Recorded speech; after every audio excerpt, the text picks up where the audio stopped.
Ayan, so magandang araw muli sa bawat isa sa atin. Our topic today is all about the four kinds of faith in God. Everybody say, faith in God. Faith in God. So atin tong hahanguin sa James chapter 2 verse 19 to 22. Alright? So babasahin ko lang. You believe that there is one God. You do well. Even the demons believe and tremble. But do you want to know, O foolish man, that faith without works is dead? Do you see that faith was working together with his works? And by works, faith was made perfect. Amen? Let's pray muna bago tayo magpatuloy. Salamat, Panginoon, sa iyong salita na amin pong paghihimay-himayin ngayon. At ikaw, Lord God, ang magbukas ng puso't isipan ng bawat isang maabot ng tinig na ito. Habang pinakikinggan namin ang pagbubulay-bulay ng iyong mga salita, tulungan mo po ang lahat na makita kung tunay ba ang aming pananampalataya o hindi. Hindi lang ito para sa amin, kundi sa lahat ng naaanggian ng mensaheng ito.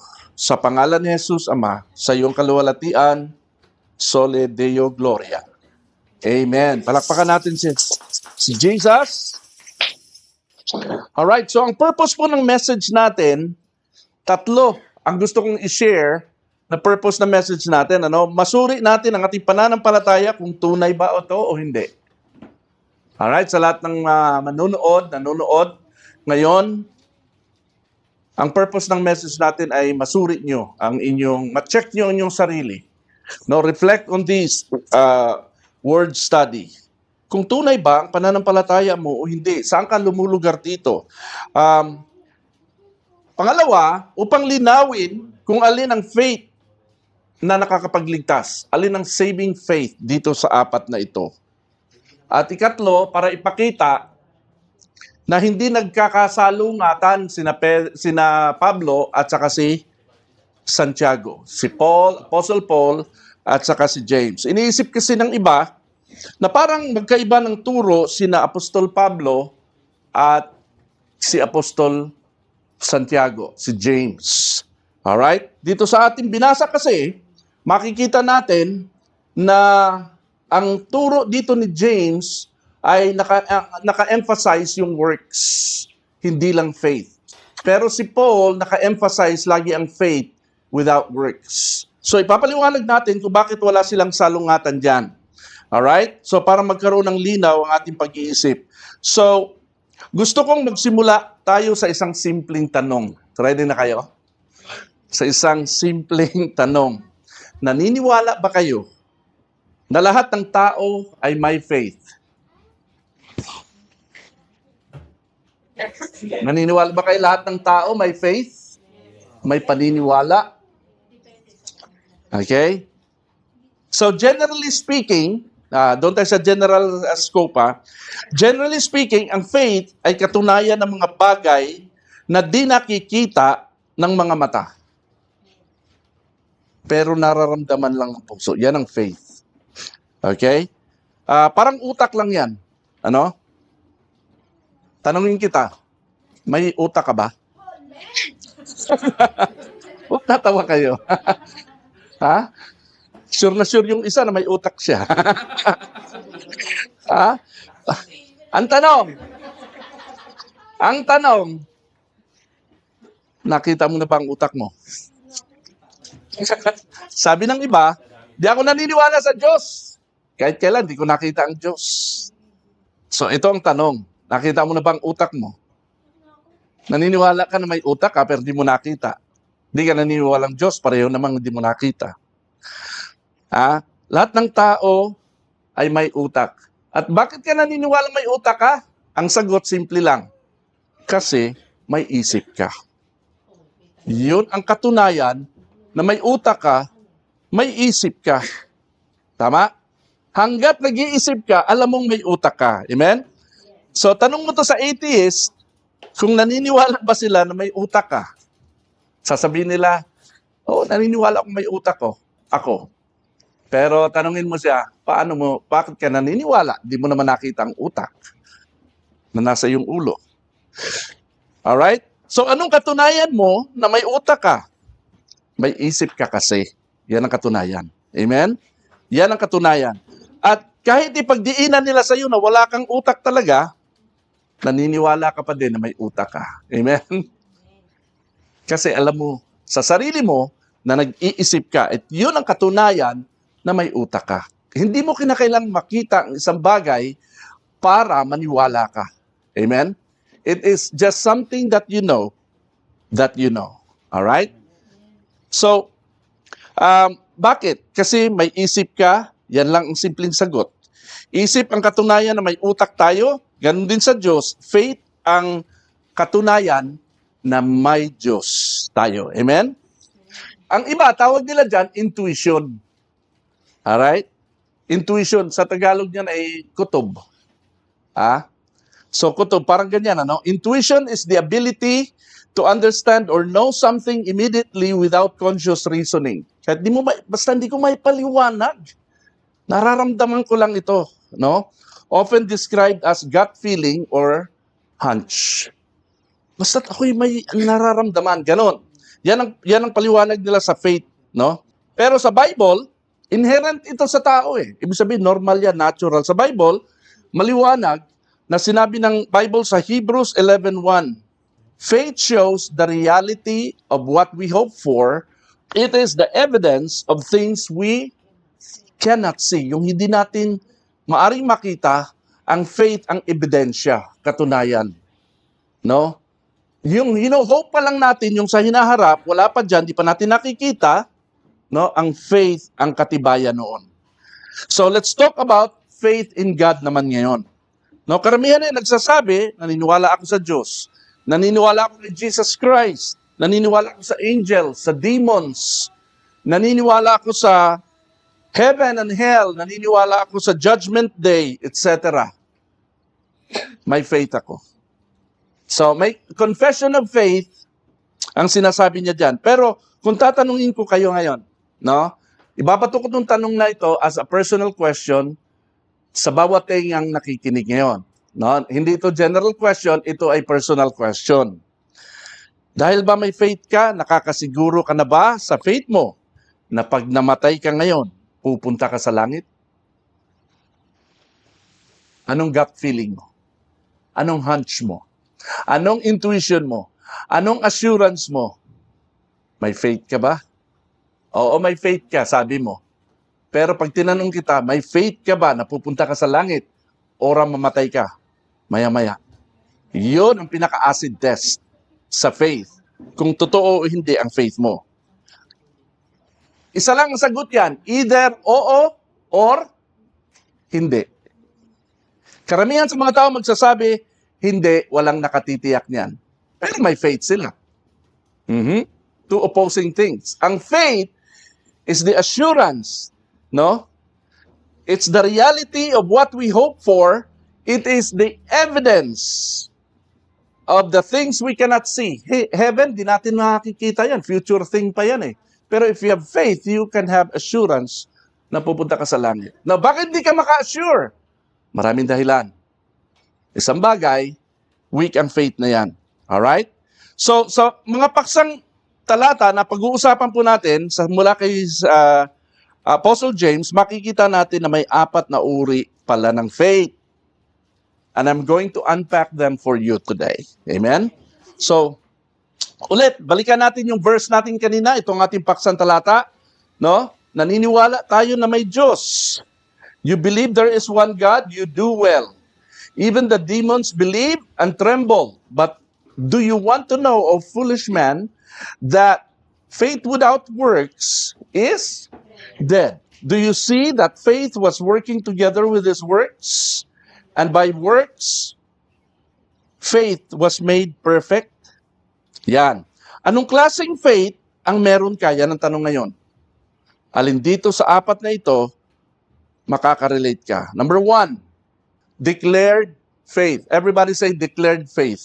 Declared faith. So one of the 4 kinds of faith ay yung declared faith. No, sabi sa First part ng James chapter 2 verse 19, you believe that there is one God, you do well. May commendation pa, you do well when you believe on one God. So ang sabi, kung naniniwala ka sa iisang Diyos, okay yan, you do well. Kasi iisa lang naman talagang Diyos. Approved kay Lord yan, pero hindi sinasabing save ka na. Okay? So yung salitang you do well, approved sa Kanya, okay yan, tama ka. No, malapit-lapit ka na sa banga. No? Pero hindi ka pa save. Hindi sinabing save ka na kagad doon. Alright. So, generally speaking, ang declared faith ay tumutukoy sa personal tradition. Personal, traditional belief system ng tao. Kaya ka pala may faith kay God kasi napunta ka sa isang samahan, isang community, isang pamilya, isang religion, isang group of people na nahone ang iyong utak, ang iyong pananaw sa faith sa Diyos, pero traditional ang paraan. O sa mga nakagis ng paniniwala. Usually, ceremonial ito in nature, nakapaloob dito ang mga kostumbre, yung mga debosyon, nakapaloob dito yung mga ritual, mga do's and don'ts ng samahan. So, ito yung traditional kind of faith, yung declared faith. No? Yung nasusulat sa ating kasunduan, sa ating tenets of faith. Yeah? So, yan yon. Kabilang dito ang mga relihiyon sa mundo, Christianity ang nangunguna dyan. Daming relihiyon sa mundo. Yan, nilista ko dito. Nilagay ko dito, Christianity, 2.4 billion na kaagad yan. No? Ang Islam, 1.8 billion. Alright, so Christianity ang nangunguna dyan. At merong faith in God, ang Christianity. Pero ang tanong, pag tinanong mo, are you sure you're going to heaven when you die? Hindi nila sure. Kasi yun ang pinaka-importanting dapat isettle ng pananampalataya natin sa Diyos. Kasi all of us are going to hell because of our sins. But sinabi ng Bible, if you have faith, if you believe in God, you will be, if you believe, you will be saved. Pero nasaan ang salvation? Nasaan ang assurance mo? Wala.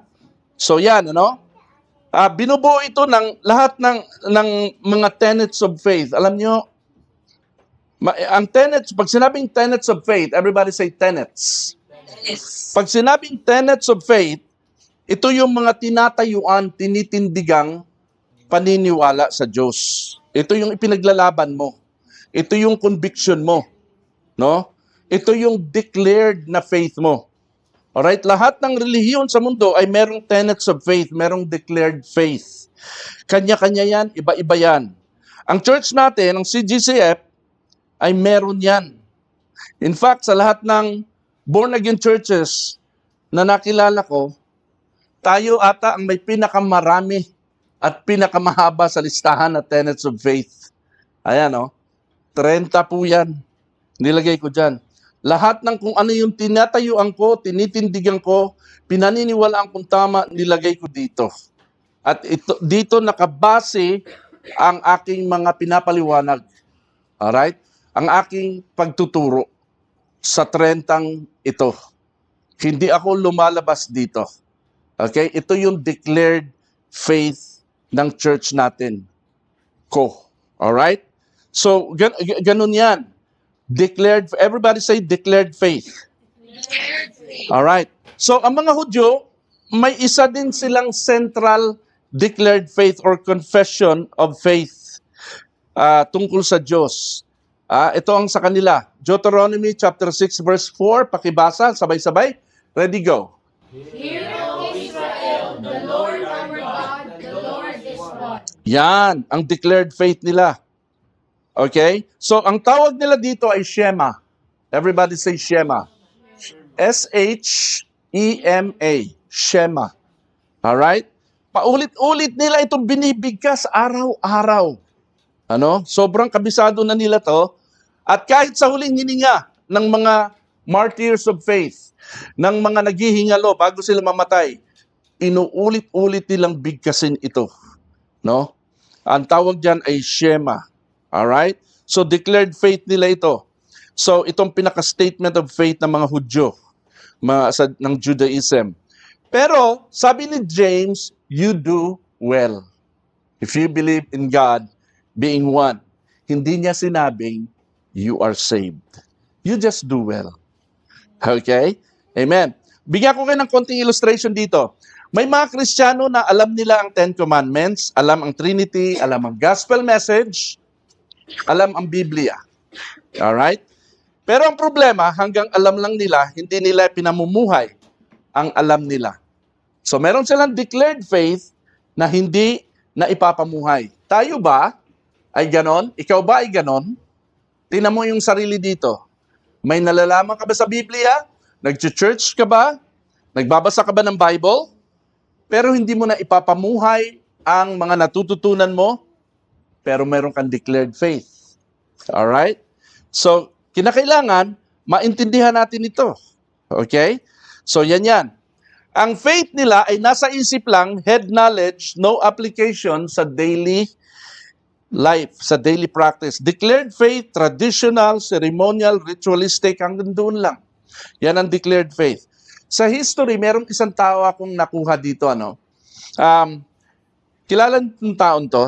John Wesley. No? Si John Wesley, ang founder ng Methodist Church.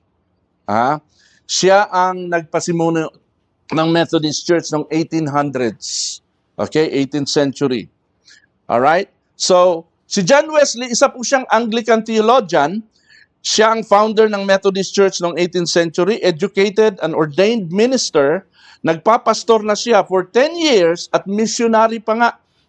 Bago siya naging tunay na converted Christian. Kalain mo? Nagpapastor na, theologian na, hindi pa pala siya Kristiyano. Bakit nalaman na gano'n? Lumabas ito sa kanyang biography. Bakit gano'n? Kasi, sinabi niya sa kanyang diary, I went to America to convert the Indians. But who shall convert me? Hindi pa pala siya saved. Kaya nagulat ang mga tao dito.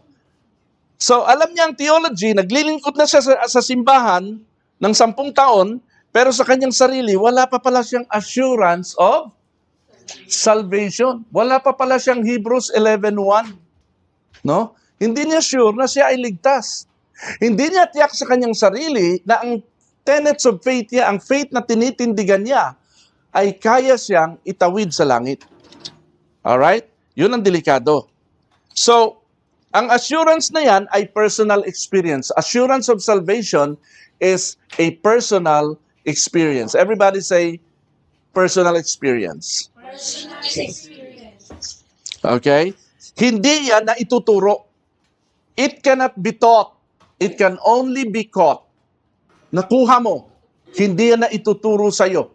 Ibigay lang yan sa'yo ng Panginoon. Yan ang assurance of salvation. Tinanggap mo, hindi yan parang math or science or anumang subject sa school na naituturo.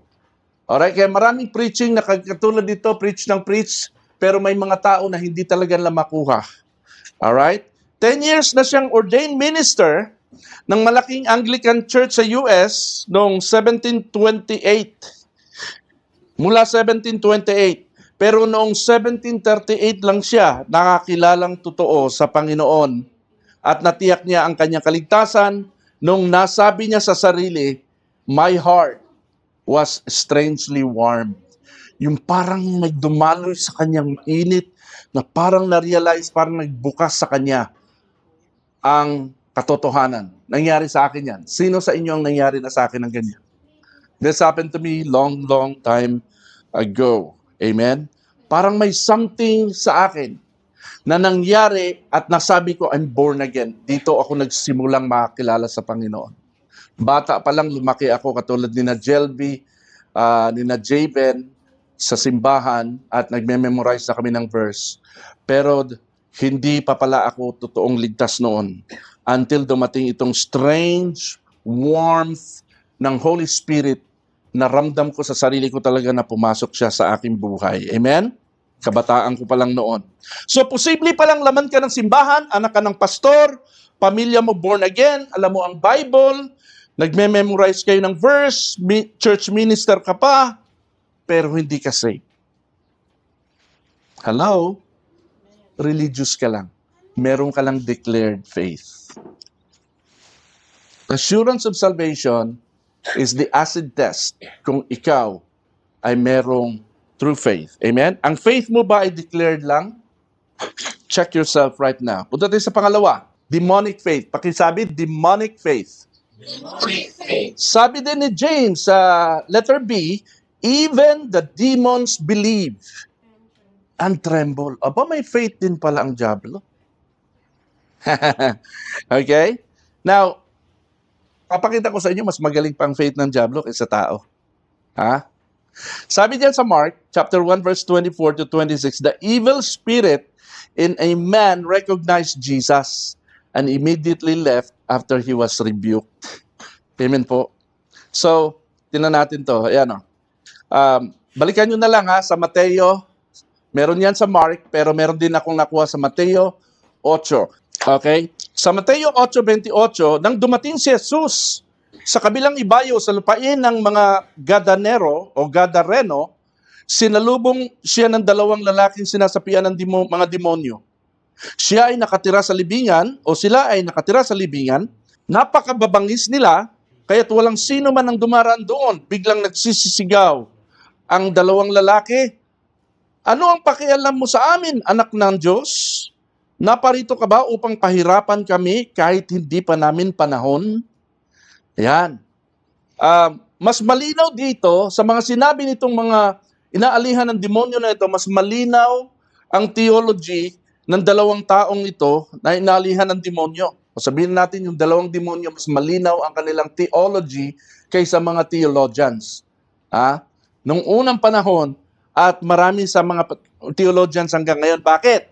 Kasi unang-una sa mga pangungusap na binasa ko sa inyo, break down ko yung mga sinabi nila, nakita ko dito naniniwala sila na may Diyos. Ang mga demons na ito. Kalawa, naniniwala sila na si Jesus ang anak ng Diyos. Ang daming mga Hudyo, hindi naniniwalang anak ng Diyos si Jesus. Maski ngayon, di sila naniniwala. Na may darating na judgment day. Ang sabi diyan, naparito ka ba upang pahirapan kami kahit hindi pa panahon? Alam nila na sila ipaparusahan, na may judgment day.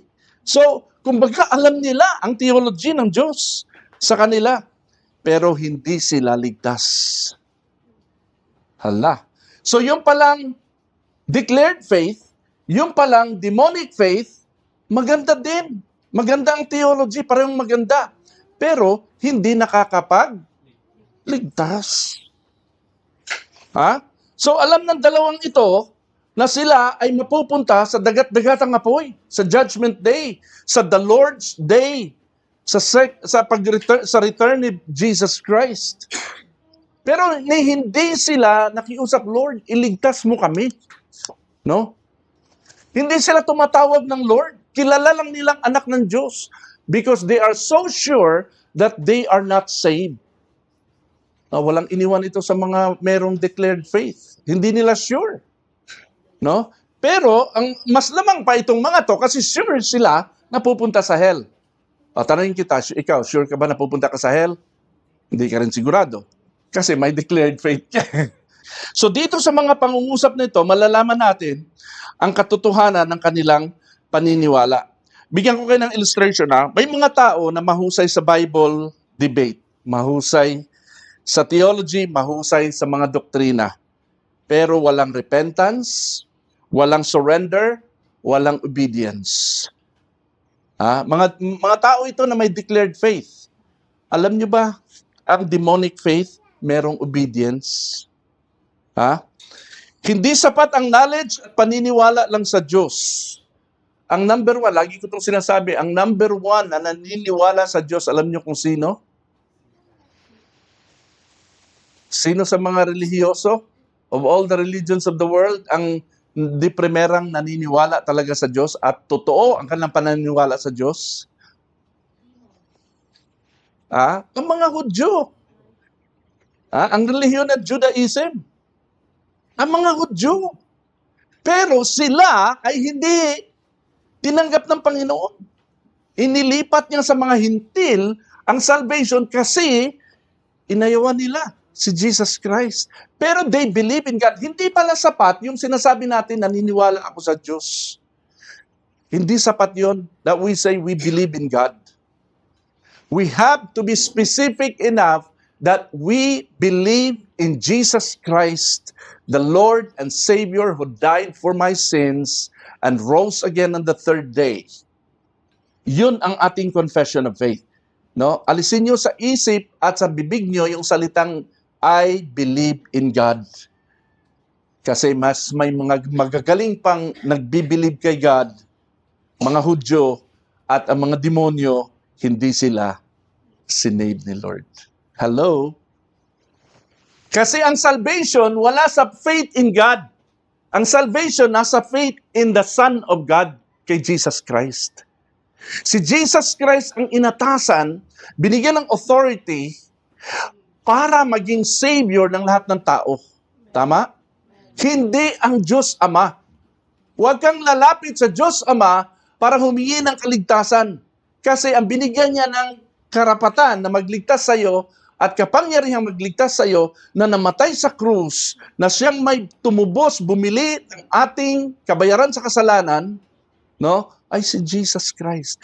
Pag tinanggihan mo ang anak ng Diyos na yan, pag hindi mo yang kinilala, ang declared faith mo, pati demonic faith mo, kahit obedient ka pa sa Diyos, hindi ka masisave. Alam niyo ba ang demonic faith ay very obedient kay God? Ha? Look at me here. Tingnan niyo ako, ha. Ipoprove ko to sa inyo. Sa buong Biblia, ang pinaka-obedient sa Diyos ay walang iba kundi ang mga demonyo. Isang salita lang ng Diyos, sa kanila, sumusunod sila.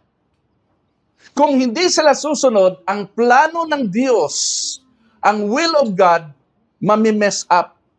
Hindi nila kayang sumuway sa Diyos, hindi nila kayang i-mess up ang plan of God. Pag sinabi ng Diyos sa Diablo, nung sinabi ng Diyos sa Diablo, sige, gawin mo lahat ng gusto mo kay Job, wag mo lang siyang papatayin. Sinunod ng demonyo yon. Now, what if, mag-overthink tayo, let's overthink. What if hindi sinunod ng Diablo yon? Matutupad kaya ang plan of God? Kasi binidabida ng Lord si Job eh. No? Upright man, no? Walang katulad sa kanya, sa lugar nila. Ay, hindi sinunod ng Diablo yon. Pinatay niya si Job. Ha? Matutupad kaya ang plano? Hindi.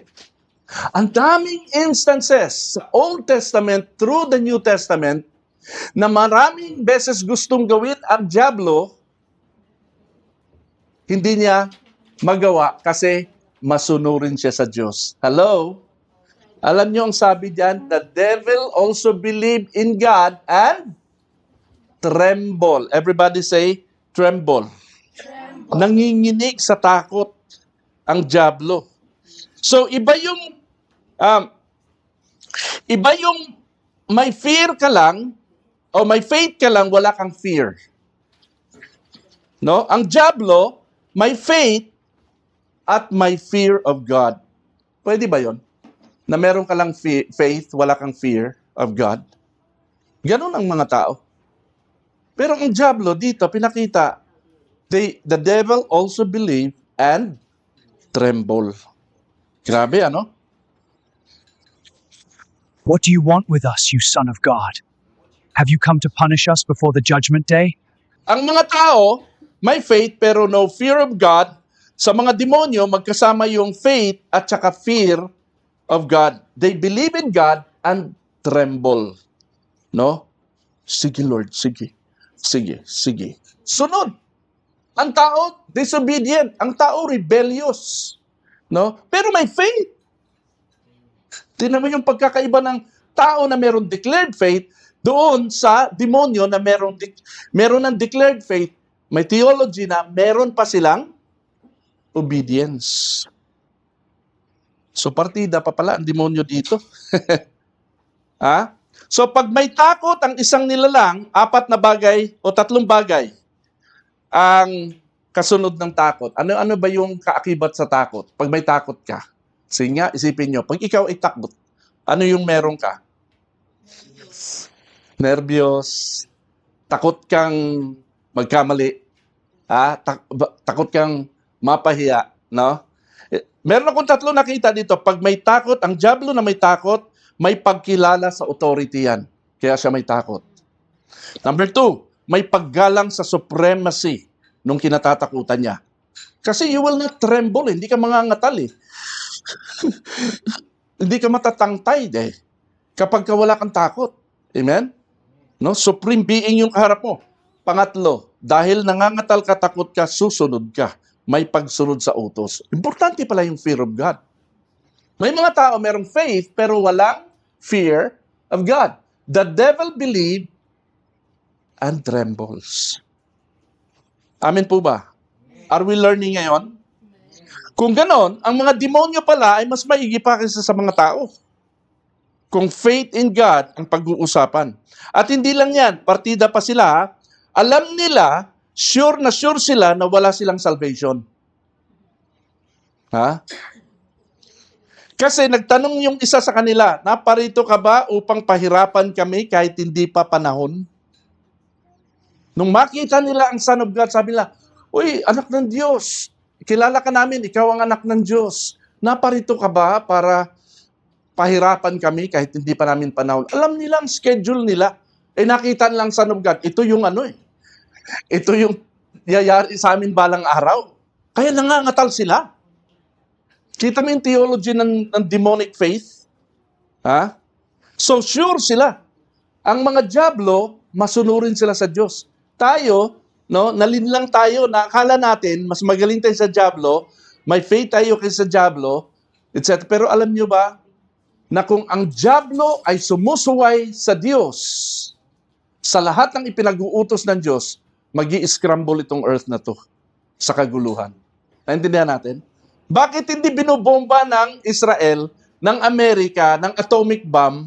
Bakit hindi nagagantihan ng atomic bomb ang buong mundo? Ditulsaw na sana ito. Kasi merong plano si Lord. Amen? Na hindi pa pwedeng mangyari yan before the time. At kailangan tupdin ng diablo yan. Naintindihan natin? Kinikilala nilang authority, supremacy. Kaya sila sumusunod sa Diyos. Naunawaan natin yan? So sure na sure sila sa judgment day nila. Na sila'y papuntang dagat-dagatan apoy. Pero ganun pa man, sinusunod pa rin nila ang utos ng Diyos. Ba't natin nasabi yun? Ba't ko nasabi yun? Naalala niyo yung mga taong, itong dalawang ito? Alam nilang palalayasin sila eh. Papuntahin mo na lang kami sa mga baboy. Lumundag sila sa mga baboy. Ano nangyari sa mga baboy? Nagwala. Wala namang utos. Patayin yung mga baboy. Sayang yun. Ang dami nun. No? So, anong ibig sabihin? Na bakit sila hindi pinatay ng Diyos? Bakit di sila pinarusahan ng Diyos? Ang Diyos ay hindi pa nagpaparusa sa panahon ngayon. Merong araw yan. Sabi mo sa iyong katabi, may araw. May araw. Ang mga makasalanan. Hindi si ikaw. Hindi ikaw. Yung mga makasalanan. Judgmental eh. Alam ko yung iniisip nyo, ha? So yan ang demonic faith. Kilala si Jesus, may takot at may pagsunod, kaya kahit wala silang salvation. Alright, pangatlo. Tatin sa pangatlo. Pakibasa James 2:20. Ready, go. Faith without works is dead. Yan, ito'y pananampalatayang walang buhay, walang bisa. Pangatlo na to. Ano yung una? Declared faith. Pangalawa? Demonic faith. Pangatlo? Dead faith. Talagang ginawa itong puro mga D para madali matandaan. Alright? Swak naman eh. Alright? So faith without works is dead. Ang Greek word daw ng dead dito ay nekra. Everybody say nekra. Ibig sabihin lifeless, useless, powerless. Kapag meron palang faith na lifeless, useless, at saka powerless, ito yung necra faith. Diyan galing yung salitang necrology, necromancer, diyan galing yung necrological service pag may patay. Ha? Yung mga lamay, mga burol, necrological yan. Ha? Alright. Necromancer, yung mga taong nakikipag-usap, nakikipag-communicate sa mga patay. Alright? Pag necra, tungkol yan sa dead. Wala talaga yung magagawa. So meron palang faith na walang power, na walang buhay, na useless. Kaya, after the King James Version, o yung New King James Version, ano man yon, lahat ng mga verses, ang word na ginamit sa dead ay useless. Everybody say useless. Useless. So useless palang faith na to. It is as good as there's no faith. Mas maigi pa yung demonic faith ng diablo kasi kahit masama siya, yung uri ng faith niya kay Lord fulfills the will of God because obedient siya. Bakit siya obedient again? Kasi may takot siya sa Diyos. Mas may takot ang diablo sa Diyos kaysa sa tao. Ganon katindi po. No? Nagagawa nito ang kalooban ng Diyos sa sanlibutan. Pag sinabi ng Diyos, hanggang dyan ka lang, hanggang dyan lang siya, di siya lalagpas. Sa mga demonyo. Kaya natutupad ang plano ng Lord. Ha? Alright, pag sinabi ng Lord, sige, kunin mo yung lahat ng anak ni Job. Kinuha niya. No? Kunin mo lahat ng pangyarihan niya. Kinuha niya lahat. Pero wag mong galawin si Job. Gusto niya talagang galawin sana si Job. Hindi lang niya magawa. Hanggang sa binigyan na lang niya ng galis. Boils, ang tawag doon. So, nung sinabi ng Diyos kay Satanas na pwede mong gawin yan, lahat kay Job, ginawa niya maliban sa isang bagay. Hindi niya pinatay. Ang salitang ginamit dito again ay nekra. Tandaan niyo yung salitang niya na lifeless, useless, powerless. Ang faith na nekra ay parang katawan na walang hininga. So, do your imagination. Mag-isip kayo. Nakita naman kayo siguro ng bangkay na. No? Nakita naman kayo ng bangkay. Pagka ang isang tao patay na, anong ginagawa ng doktor? Ipoproceed pa ba niya yung kanyang panggagamot? Hindi na. Kasi, bakit? Pagpatay ay useless. So, meron palang dead faith. Ano ba ito? Bakit sinabi na dead faith? Mamaya pupunta tayo dyan. So, ang dead faith, ito sabihin na natin, ay dinidescribe ni James sa verse na mga sumunod dito, kung may kapatid ka daw na nakikita mong gutom, walang maisuot na damit, at sasabihin mo lang sa kanya, God bless you, pero wala kang ginagawa. Dead faith pala yun. Yung, pag-pray na lang kita. See, pag-pray kita. See, pagpalain ka ng Lord, go in peace, wala ka man lang inaabot, wala ka man lang tulong na binibigay, hindi mo binibigyan ng damit, hindi mo tinutulungan kumain, pero meron kang faith, naniniwala ka na hindi siya pababayaan ng Lord, na ibibless siya ng Lord. Dead faith pala yun. Nabasa niyo na ba itong verse na ito? Review this chapter 2 of James. Para makita yung sinasabi ko. Sa real life application po natin, ang dead faith ay may paniniwala sa Diyos pero walang pag-ibig at pagkalinga sa kapwa. Ang dead faith ay may religion pero walang transformation. Ang dead faith ay alam ang tama pero ang mali yung ginagawa. Malinaw na kung may faith ka sa Diyos, pero ang manifestations na nakikita sa iyo ay kabaliktaran ng faith mo, that means your faith is dead. Sinasabi mo na kayang alisin ng Diyos. Naniniwala ka na hindi kalooban ng Diyos ang mga bisyo ko. Ang pagkopya-kopya ko sa mundo. Alam niyo ba mga Christians, pag ginagaya mo ang worldliness ng earth, ng world, ay hindi kalooban ng Diyos yan? Alam niyo yun, di ba? Do not copy. Be transformed by the renewing of your mind. Huwag niyong kopyahin. Kinokopya natin ang style ng earth. Kinokopya natin ang ang mundo. Alam nating tama, pero mali ang ginagawa. Hindi kaya ng faith mo na ayusin ang sarili mo. May kasabihan niya eh. Anong sabi nito? Lagi ko itong naririnig sa dating church ko. Bata pa ako, sinasabi dito, kung hindi kayang patayin ang pananampalataya mo ang usok sa bibig mo, hindi kayang patayin ng faith mo ang usok sa impyerno. Naintindihan mo yung yung kasabihan nilang ganon? Laging ginagamit ito sa pulpit eh. Sabihin, kung may faith ka, kaya niyan baguhin ang kilos mo, ang isip mo, ang puso mo, everything. Amen? Pero kung hindi niyan kaya, baka dead faith yan. Hello? Lalo na pag nakikita mo, mas madali mong kayang gawin ang worldliness kaysa sa kaya mong gawin ang will of God. Naintindihan natin? Baka naka-align sa'yo sa faith mo, ang world. Okay, tingnan natin itong mga verses nito. Babasahin ko. Sundan niyo ako, Santiago 2:14-17. Mga kapatid, ano ang pakinabang kung sabihin ng isang tao na siya'y may pananampalataya, ngunit hindi naman niya ito pinapatunayan sa gawa? Maililigtas ba siya ng ganong uri ng pananampalataya?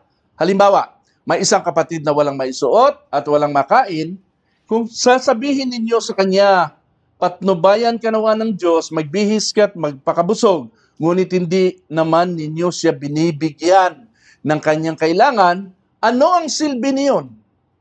Gayon din naman, patay ang pananampalatayang walang kalakip na gawa.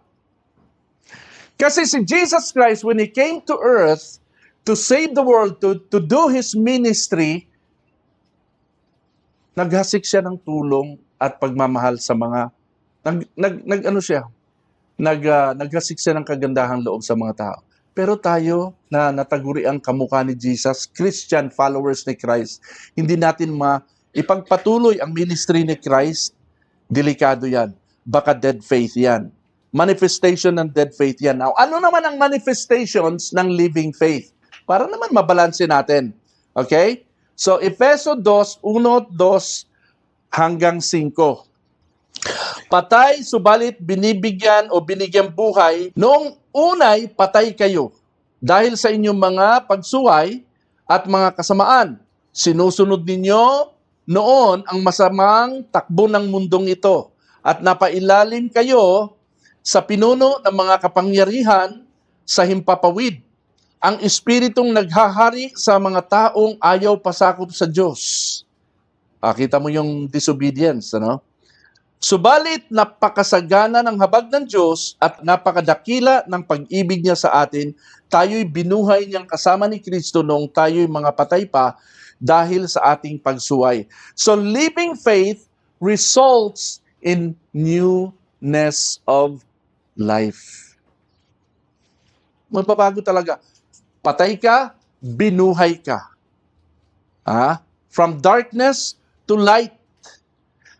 From worldliness to the kingdom of God. That's living faith. Amen? Do we agree?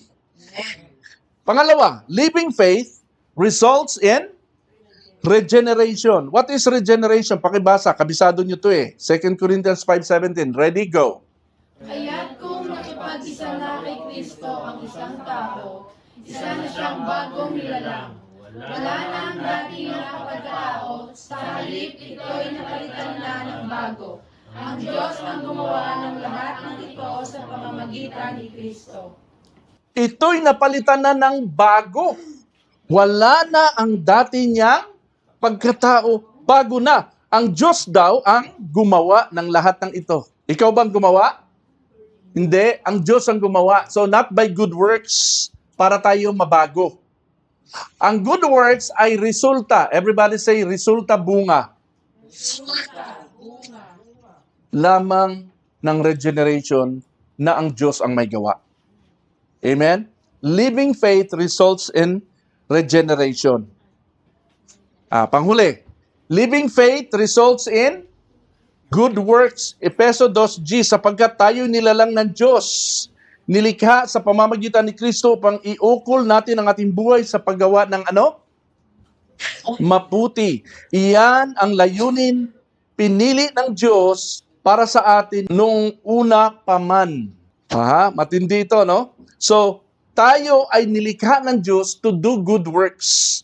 We are not saved by doing good works, but we are saved to do good works. Naintindihan natin? If you cannot do good works when you say that you are saved, maybe you are deceiving yourselves.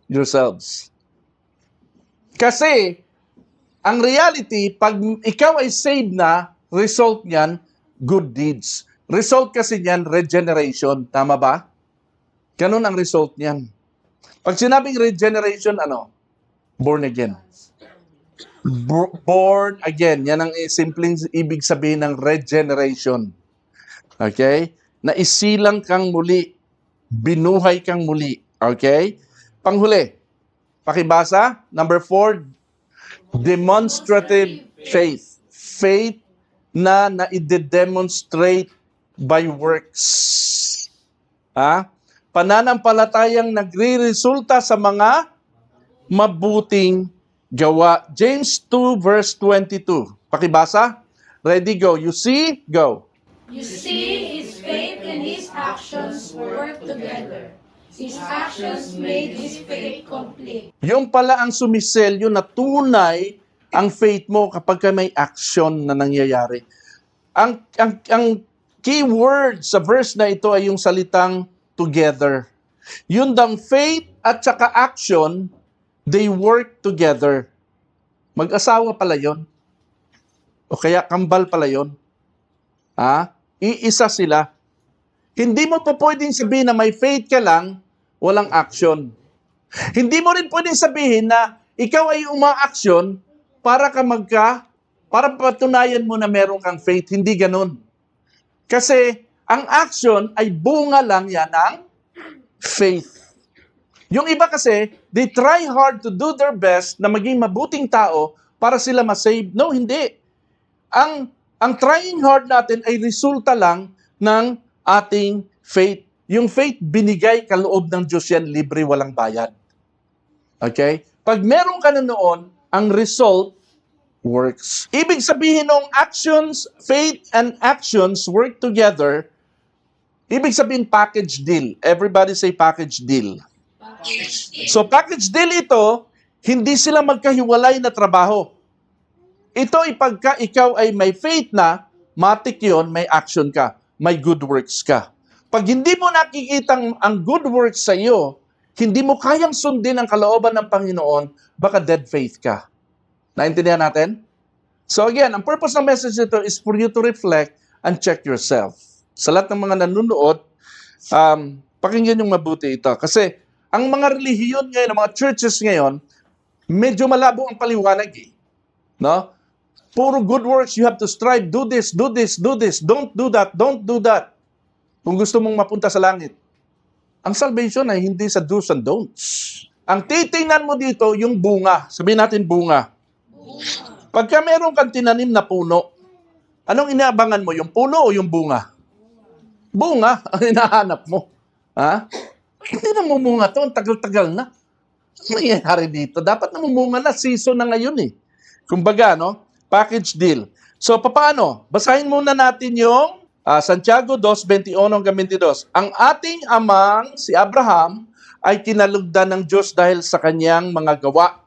Nang ihandog niya sino? Si Isaac ito nang ihandog niya sa dambana ang anak niyang si Isaac. Hindi ba? Dito ay makikita mong magkalakip. Ito na naman ang word. Together.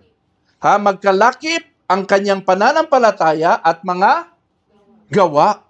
At naging ganap, naging perfect, naging kumpleto ang kanyang pananampalataya dahil sa kanyang mga gawa. Ganyan ang theology, paliwanag ni Apostle James. Sabi ni James, magkalakip ang pananampalataya at mga gawa. So, tingnan natin ito. Meron akong 4 na ipapakita dito. Yung demonstrative faith, pananampalatayang nagre-resulta sa mga mabuting gawain. Ito, letter A, the package deal principle. No? Pag may apoy, ang kalan, maluluto ang nakasalang. So, kung walang apoy, ano mangyayari? Walang mangyayari. So, anong hahanapin mo? Bakit hindi kumukulo ito? Kanina pa ito nakasalang eh. Ha? Bakit hindi kumukulo? Anong hanapin mo? Yung apoy. So, kung wala kang nakikita sa sarili mo na maayos, na parang pagbabago sa akin o gusto ko pa yung worldliness, etc. ganito, ang hanapin mo, meron bang apoy sa puso mo? Ha? Meron bang, totoo ba ang faith ko?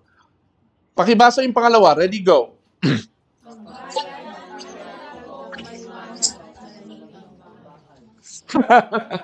Mga example to, mga analogy. Pag bayad ang Meralco, tuloy-tuloy ang liwanag, ang aircon. Ha? Doon mo malalaman. Kumbaga, yung liwanag, tuloy-tuloy na serbisyo ng Meralco sa atin ay resulta lang ito ng pagbabayad. Alam niyo ba, ang lahat ng kasalanan natin ay binayaran na ni Jesus Christ sa krus ng Kalbaryo? Ang resulta ano? Bagong buhay. Wala na yung dating mga ugali. Wala na yung dating mga gawi. Naintindihan natin? Bagong buhay. Resulta. Hindi yung gagawa ka ng mabuti para ka masave. Hindi. Pangatlo, pag wala ng corrupt sa Pinas, ano mangyari? Uunlad na ang Pilipinas. So, ano lang pala to? Result ito. Ang pag-unlad ay hindi pinagsisikapan ng taong umunlad. Kasi alam niyo ba, ang Pilipinas napakayaman? Napakayaman. In fact, ang Germany daw pala ngayon ay dinideclare nila na magiging pangunahing bansa ang Pilipinas in the future. Oo, sa Asia.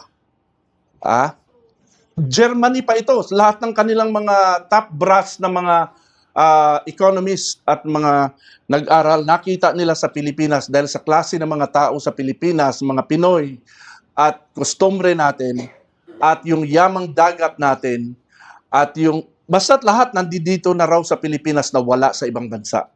Hindi lang natin na ma-manage ang ating sarili. Pero pag wala ng corrupt sa Pinas, anong resulta? Uunlad ang Pilipinas. So, resulta na lang pala yung mga bagay na yan. Package deal yan. Pag wala ng gyera sa Iran, anong kasunod? Bababa na uli ang crudo. Amen? Sa pangalawa, the natural behavior of life. Ano? Ito sa mga pagmumuni-muni ko lang o digest ko sa mga verses, ano? Na paano ba nadidemonstrate ang faith? Nadidemonstrate ang faith, no? Kapag ang faith mo ay totoo, genuine faith, nadidemonstrate yan sa resulta. Sabayin natin result. Bunga. Mabubuting gawa. Example, pag meron kang itinanim, meron kang aanihin. Ang ani ay resulta na lang yan. Pag meron kang isinuksok, meron kang madudukot. Nag-iipon ka, meron kang makukuha. Resulta yan. No? Pag meron kang makakain, mabubusog ka. Resulta ang pagkabusog. Habang sinusunod mo ang tama, mananatili ka sa tama. Resulta yung pagiging tama. Naintindihan po natin? So, sa lahat ng mga nanonood, ito'y natural behavior of life. No? Hindi ito pinipilit nating baguhin ang ating sarili. Ito'y natural behavior na kung ang faith mo ay genuine faith, saving faith, ang natural behavior, mababago ang iyong galaw. Amen? Letter C, the scientific law. The law of cause and effect. Pakibasa nga. Ready, go. The law of cause and effect states that every action, event, or thought produces a specific corresponding consequence, effect, meaning nothing happens by chance. Yes. When there's an action, there's a corresponding reaction. No? Meron ako ditong pinadrawing kay Dola. Tinutulak niya yung box. No? From point A to point B, lumipat si box dahil may nagtulak. Merong action. Ang corresponding reaction Ang cause, yung pagtutulak, ang effect ay lumipat, na move. So, scientifically speaking, kung ang Holy Spirit nasa iyo, kung ang faith mo ay genuine saving faith, ang effect ay bagong buhay, bagong ugali. Naintindihan natin? Yan ang sinasabi na de-demonstrate ang faith na ito. Isa pa. Letter D, spiritual law of Christ. Anong sabi ni Jesus? Pakibasa, John 15:5. Ready, go. I am the vine, you are the branches. If you remain in me and I in you, you will bear much fruit. Apart from me, you can do nothing. Kung nakakabit ka sa puno, magbubunga ka. Kung hindi ka nakakabit sa puno, hindi ka magbubunga. Spiritual law ito. Sa pa, 1 Corinthians 3:6, I planted the seed in your hearts, sabi ni Paul, and Apollos watered it, but it was God who made it grow. Okay? So kung ang itinanim sa iyo ay mabuting buto, at mabuti rin ang puso mo ay good soil, God will make it grow. Si Lord ang magpapatubo niyan. Naintindihan natin? Yes. So, pananampalataya ang ugat at ang mabubuting gawa naman ang bunga. So, ginamit ni James ang storya ni Abraham sa Book of Genesis chapter 22. Inuutos ng Diyos kay Abraham na ialay ang kanyang anak na si Isaac. Hindi sinabi ni Abraham, Lord, I believe in you. Ang ginawa lang ni Abraham, sumunod. Kahit di siya sigurado kung ano nangyayari, ba't siya inutusang papatayin yung kanyang anak? No? Sumunod lang siya. Obedience is the key. Amen? Wala nang katwiran. Faith was working together with His works. Kung meron kang faith, susunod ka na lang sa Diyos kahit hindi mo maintindihan. No? Kasi ginagalang mo ang kanyang supremacy, ang kanyang authority, at kaya ka naging obedience. Parang punong mangga lang po yan. Ang puno ng mangga ay hindi naging puno ng mangga dahil sa bunga. Naintindihan natin? Mangga na talaga kasi siya. Kaya nagbubunga siya ng mangga. Kung ikaw ay tunay na Kristiyano at anak ng Diyos, ang bunga mo ay bunga ng isang anak ng Diyos. Hindi mo pipilitin magbunga ng maganda, gumawa ng mabuti para maging anak ng Diyos. Yan lang yung ibig sabihin dyan. Ano unang ulit yung apat na yon? Ano ulit yon? Declared faith. Next, demonic faith. Next, dead faith. Demonstrative faith. Kalain mo, nandoon yung apat na yun sa chapter 2. Alright. So dito sa apat na ito, yung panghuli lang ang saving faith. Amen? Now, tatalon tayo dito. No? Meron dalawa ditong laging pinagtatalunan ito ng mga Kristiyano ngayon. Si Apostle Paul at si Apostle James. Seemingly, parang magkaiba sila ng turo. No? Sabi ni Apostle Paul, therefore, by the deeds of the law, no flesh will be justified in his sight, for by the law is the knowledge of sin. Therefore, we conclude that man is justified by faith apart from the deeds of the law. Sabi ni Paul yan, no, walang works. No?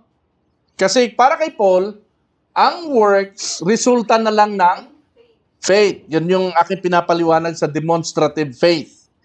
Pero si James, ganun din ang paliwanag niya. Iba lang ang kanyang approach. Sabi niya, but do you want to know, foolish men, that faith without works is dead? You see that a man is justified by works and not by faith only.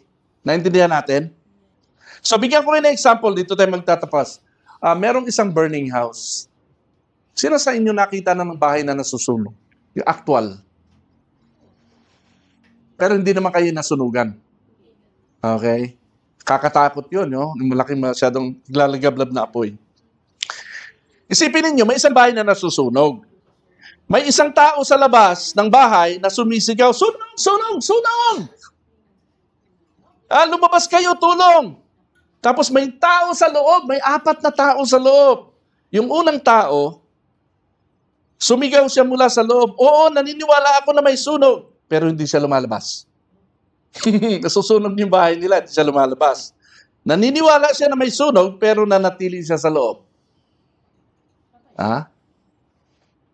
Ano yon? Declared faith yon. Naniniwala siya, pero hindi siya kumikilos. Yung ikalawang tao, sabi niya, naniniwala rin ako na may sunog. At natatakot ako, kinakabahan siya, kinilabutan siya, pero hindi pa rin siya lumabas. Ano mangyari sa kanya? Hindi siya masisave. Ha? Yung ikatlong tao, sabi niya, oo, naniniwala ako na may sunog, pero baka hindi naman malala, kaya hindi rin siya gumalaw. Sunog sila, parehong tatlo. Yung pang-4 na tao, pagkarinig niya na may sunog, tumakbo siya, palabas ng bahay, hindi lang siya naniwala, kumilos siya. So yung kanyang paniniwala na may sunog, nagtulak sa kanya para kumilos. Yun ang resulta ng kanyang paniniwala. Pero yung iba nang atwiran pa. Naintindihan natin? Alin ka dito sa 4 na faith na pinag-usapan natin ngayon? Check yourself before it's too late. Hayaan ko ang Holy Spirit, ang Ama, ang kikilos sa iyong puso para mangusap sa iyo at kumabog sa iyo. At si kayong dalawa ng Lord mag-usap. Father, we thank you, Lord, sa message mo sa oras na ito. Pinupuri ka namin, tinataas po namin ng Ama ang iyong dakilang pangalan. Maluwalhati ka, O Diyos.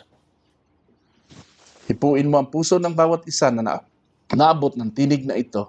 Sa iyo ang lahat ng luwalhati, Ama, sa pangalan ni Jesus. Amen and amen. Palakpakan natin si Lord. Maraming salamat sa bawat isa na naabot ng tinig na ito. Follow us on YouTube para sa message. Okay? Every Sunday. God bless you all.